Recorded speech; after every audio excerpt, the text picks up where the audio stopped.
বন্ধুরা, আজকের ভিডিওতে আবারও একটি চাকরির বিজ্ঞপ্তি নিয়ে চলে এসেছি। দেখো, এখানে কিন্তু আইবিতে মাধ্যমিক পাশে এমটিএস এবং অন্যান্য কর্মীও নিয়োগ করা হবে, যেখানে বেতন রয়েছে আকর্ষণীয়।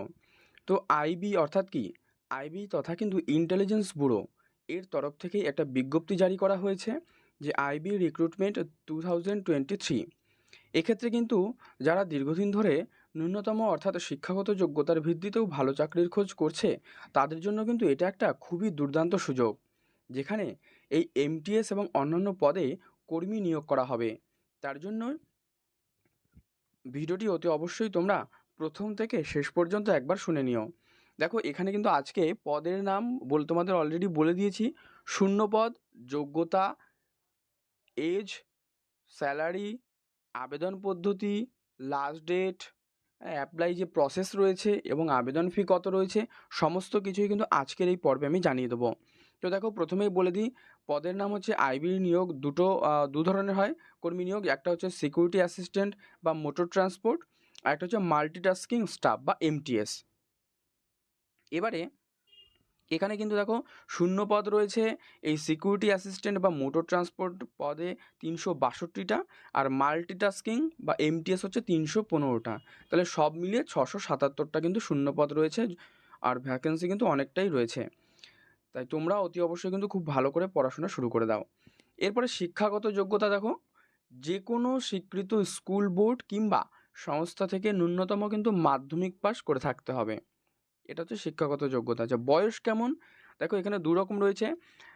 সিকিউরিটি অ্যাসিস্ট্যান্ট আর মোটর ট্রান্সপোর্ট পদের ক্ষেত্রে কিন্তু আবেদন প্রার্থীর আবেদন যে করবে তার সেই প্রার্থীর কিন্তু ঊর্ধ্বসীমা হচ্ছে 27 বছর। আর মাল্টিটাস্কিং এমটিএস পদের ক্ষেত্রে বয়সসীমা হতে হবে 18 থেকে 25 বছর বয়সের মধ্যে। এখানে মাসিক বেতনটা আমি বলে দিই, যে সিকিউরিটি অ্যাসিস্ট্যান্ট বা মোটর ট্রান্সপোর্টের ক্ষেত্রে কিন্তু রয়েছে 21,700 থেকে 69,100 টাকা পর্যন্ত। আর মাল্টিটাস্কিং এমটিএস যেটা, সেখানে রয়েছে কিন্তু 18,000 থেকে 56,900 টাকার মধ্যে। তো প্রিয় বন্ধুরা, আমি অবশ্যই বলবো তোমরা ভালো করে এই আইবির যে এই পরীক্ষাটি ভালো করে তোমরা পড়াশোনা করে পরীক্ষা দাও। এখানে আবেদন পদ্ধতি এবার তোমাদের আমি জানিয়ে দিচ্ছি। দেখো, এখানে আমি প্রয়োজনে ডেসক্রিপশন বক্সে লিঙ্ক দিয়ে দেবো। তোমরা অবশ্যই যদি প্রয়োজন হয় জানাবে, আমি তোমাদেরকে লিঙ্কটি সেখানে কিন্তু কমেন্টেই দিয়ে দেবো। প্রথমে এইখানে আবেদন করার জন্য কিন্তু যে অফিসিয়াল ওয়েবসাইট, সেখানে ক্লিক করতে হবে। তারপর ওখানে গিয়ে নিজের যে বৈধ এবং সক্রিয় যে মোবাইল নম্বর রয়েছে, অর্থাৎ ইমেল আইডি আর মোবাইল নম্বর, এর মাধ্যমে কিন্তু অনলাইনে রেজিস্ট্রেশন করতে হবে। তারপর কি, সেখানে কি নিজের নাম, অভিভাবকের নাম, জন্ম তারিখ, বয়স, জেন্ডার, ঠিকানা, ক্যাটাগরি, শিক্ষাগত যোগ্যতা, এই সমস্ত যাবতীয় তথ্য দিয়ে ফর্ম ফিল আপটা পূরণ করতে হবে। তারপর সবশেষে যাবতীয় যে ডকুমেন্টগুলো আপলোড করতে হবে, সেইগুলো আপলোড করার পর সাবমিট বাটনে ক্লিক করলে দেখবে আবেদন কিন্তু সম্পন্ন হয়ে যাবে। আবেদনের সময়সীমা আমি বলে দিই 13/11/2023। অতএব বেশ খানিকটা সময় রয়েছে তোমাদের হাতে। ধীরে সুস্থে তোমরা নির্ভুলভাবে প্রত্যেকে কিন্তু ফর্মটা ফিল আপ করে নেবে। আর অফিসিয়াল যে নোটিফিকেশান রয়েছে, সেই লিঙ্কটি আমি তোমাদের ডেসক্রিপশন বক্সে দিয়ে দেবো। তোমরা সেখান থেকে কিন্তু ফর্মটা ফিল আপ করে নিতে পারবে।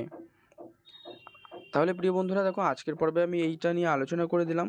ভিডিও ভালো লাগলে লাইক করে দিও, শেয়ার করে দিও, আর চ্যানেলে নতুন হলে অবশ্যই চ্যানেলটি সাবস্ক্রাইব করে পাশের বেল বাটনটি কিন্তু অল করে রেখো। Thank you.